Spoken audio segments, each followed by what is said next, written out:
তো গাইস আমরা পৌঁছে গেছি আমাদের মেন হাই রোডে। এ হচ্ছে হাই রোড, এটা হচ্ছে অ্যাক্সিডেন্ট হওয়ার খুব সবচেয়ে বড় জায়গা। এখান দিয়ে রাস্তা, এখান দিয়ে হাই রোড, খুব সাবধানে উঠে আসতে হয়, মানে যাকে বলে রেড জোন এলাকা। আর এ হচ্ছে রেড লাইটের বিগ পনস্টার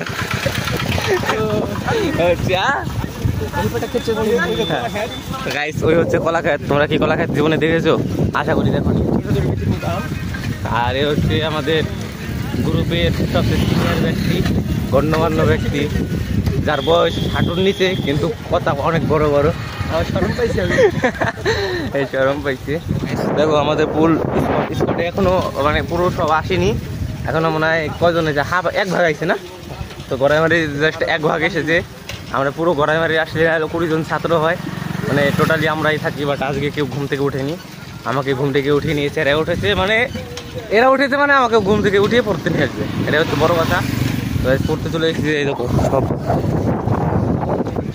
তো গাইস আমার শ্বশুর বাড়ি তোমাদের দেখাম না, নাহলে তোমরা চিনে যাবা। দেখান যাবো না সিক্রেটে।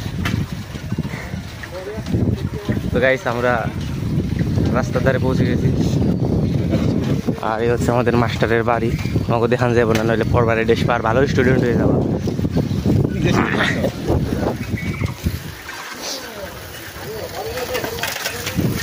তো গাইস আমরা পৌঁছে গেছি আমাদের প্রাইভেটে, যেখানে আমরা পড়তে আসি। আর এই হচ্ছে আমাদের সাইকেল পার্কিং করার জায়গা। চল কেটিএম ডিউক পার্কিং করো।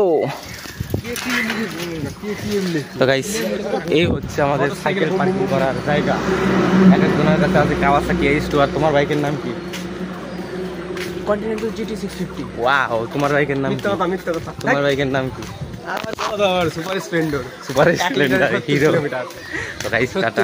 এখানে মানুষজন আছে গণ্যমান্য, কিসের নিয়ে বাজবো না আমি জানি না। Super Splendor 70 kilometre. ইয়েস। এক দিন কার ওরকম 10 দিন পুষবো। তো গাইস